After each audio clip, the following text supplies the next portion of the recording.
Whenever you're working with a new product, ultimately there is some kind of learning curve. You get better by doing, and that's the reason why I decided to do the storage room first. Not that I don't want it to be perfect, but the storage room is still a storage room. It's not the gym. And now that I've completed the storage room, I feel really confident in laying out Trusscore, in knowing how it goes together, what components I need. It's like a little puzzle, and it's definitely been scratching my brain in the right way. And obviously also love seeing the finished product at the end of the day.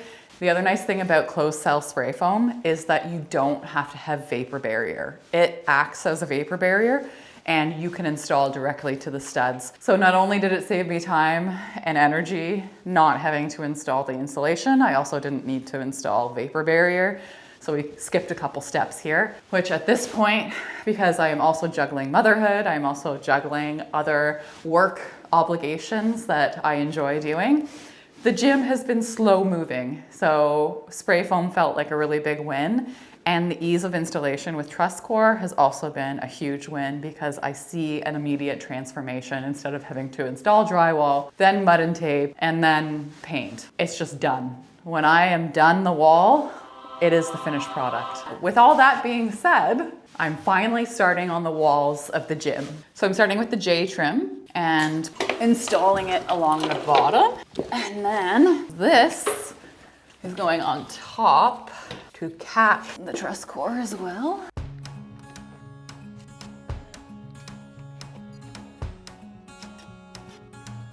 So as you can see by my installation, you can install them horizontally or vertically. For the shelf or knee wall, I'm installing the Trusscore vertically. And for the mirror wall on this wall, I'm going to install them horizontally.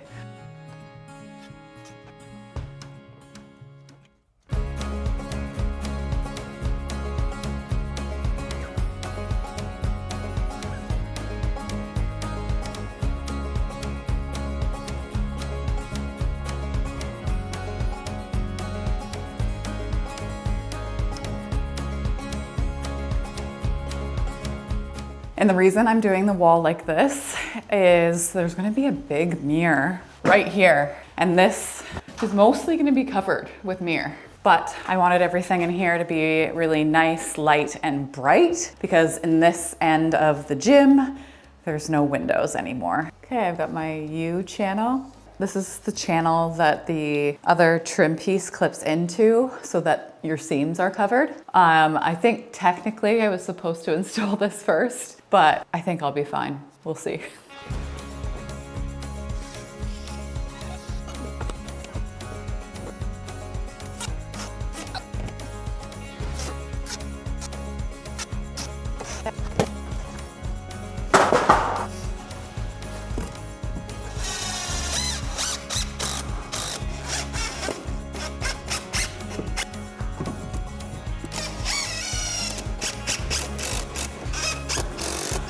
Blocking ends 5.5 inches up from this seam.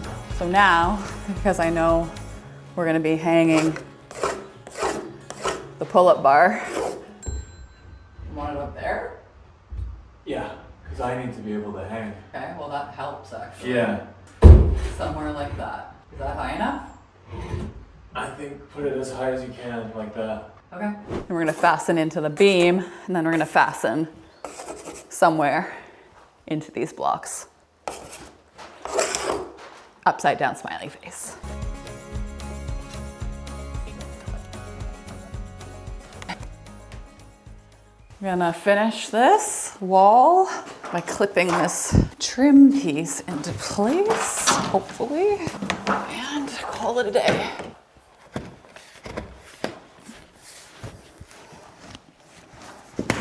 Yeah, clip that in. Perfect.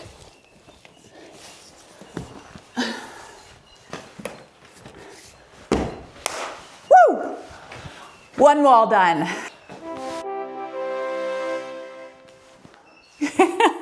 one little step at a time. And slowly but surely, we are getting there.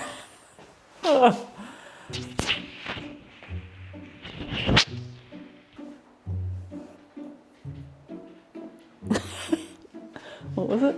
Was it this one? The duck? Good job. You're doing great. It's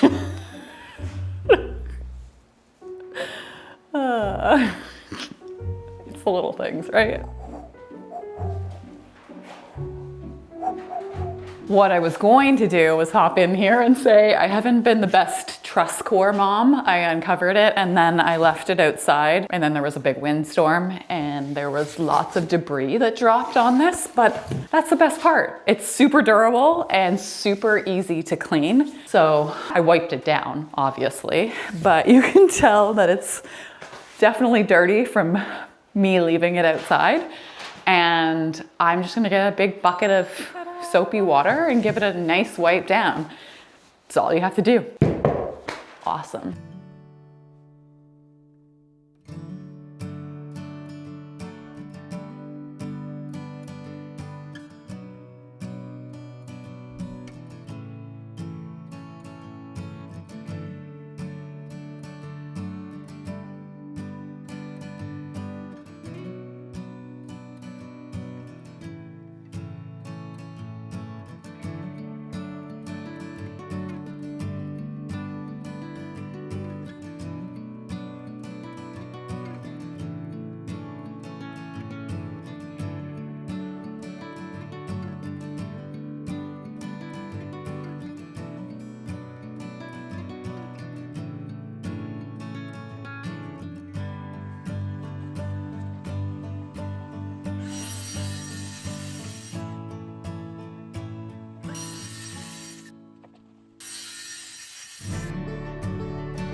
The cool part about the slat wall is that it hooks onto the wall and ceiling board seamlessly. The hook on the back of this just sits right on the top of this board like this.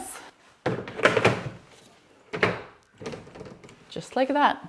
And then I can stack all of the slat wall on top of each other.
I'm actually surprised. Only one of you has said anything about us leaving the Scuba Steve poster up the whole time. Today is the day that we are taking this out. So it opens into the space the wrong way.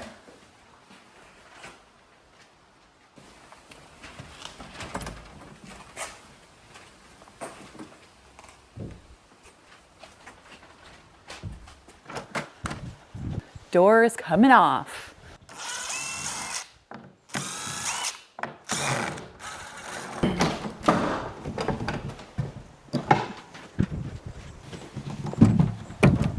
Hi, Griffey. You want to come through here? It's wide open. Yeah. Oh, no. Griffin. No. Come on. No, this is... Oh, here. You can do that. Good job. You helping Mommy? No, not against that. Here, you can do it here. Let's take this door out. Good job.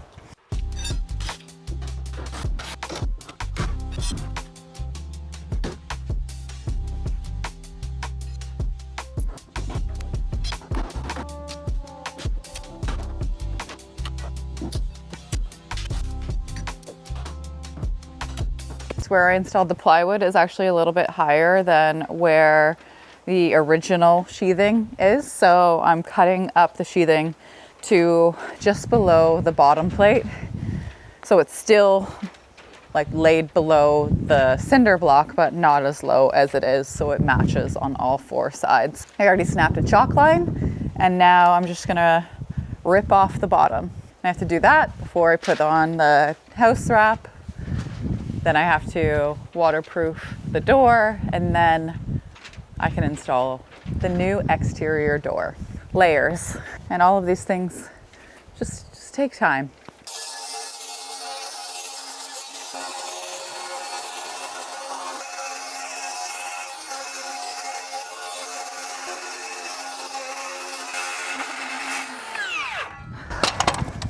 Holy moly.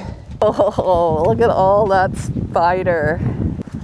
Look at the underside of that. Can you see that? Yum.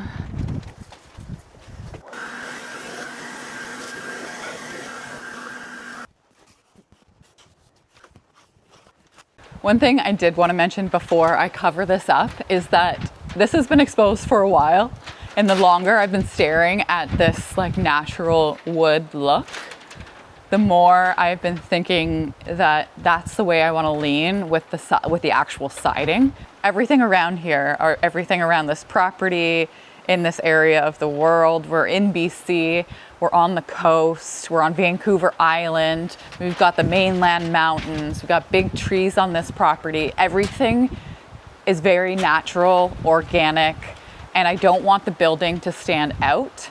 If anything, I want it to really flow and look like it was a part of this piece of land. And I actually really like this. I mean, it's very similar to what was on here before. It was the stacked kind of like wibbly wobbly siding that I can show you because it's still on the house.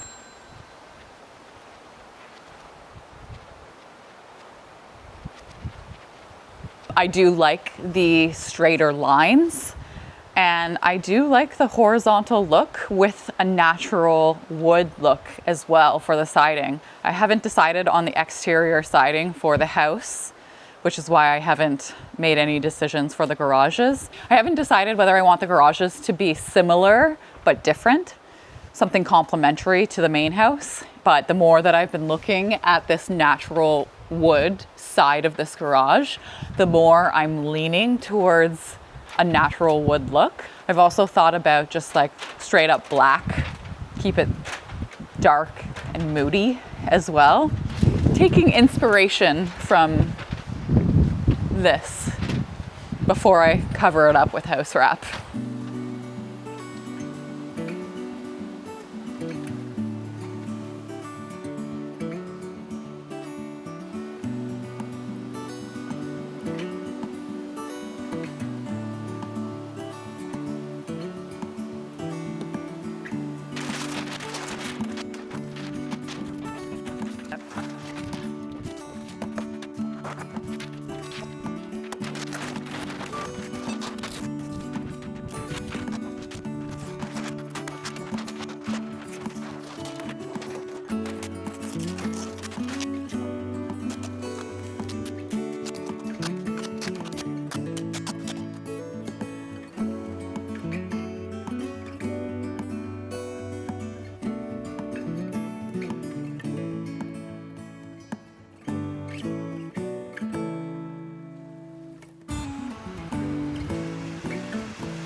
I actually have to put the garage on pause for a little bit because, well, the realities of renovating are that sometimes you get projects to the point that you can use them and you kind of move on because you've got other things to do, other things to work on. So as you can see behind me, this room that I built hasn't really changed too much. This is the entrance to the house. I installed this coat rack, and ever since I did, obviously, to take it down, to move everything, it's a lot of work. It's a functional wall space, but it's not finished. I've been working with Rona Pro by Dulux for the last month, and I picked up some of their paint to try it out, and I thought I might as well take that opportunity to take this down, finish this space, because the reality is we have no idea when we're going to be starting the major renovation, and I have to try out the paint anyway, so this is a great opportunity and it needs to be done. So it puts the pressure on me, especially because content like that has deadlines. So pause garage, back inside, and this is a great space to work in because I've got the big skylight as well, so there's lots of natural light. I'm gonna put on some music and get in the zone.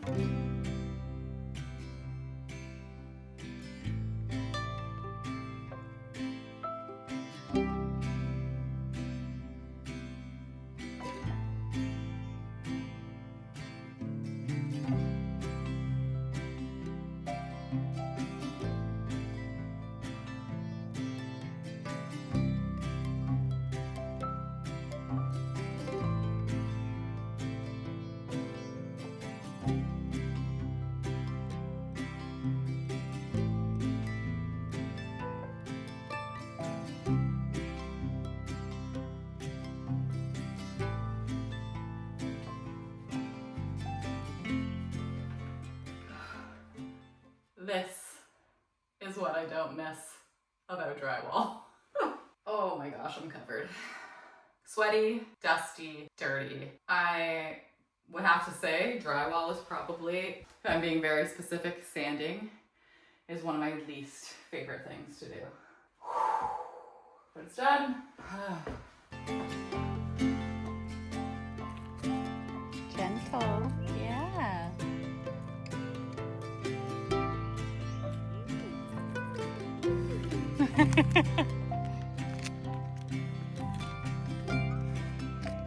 Give it a kiss.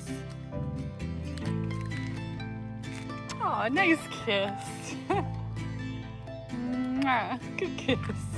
Okay, that's good. Oh, you're gonna kiss them all now? Nice. You gonna kiss it?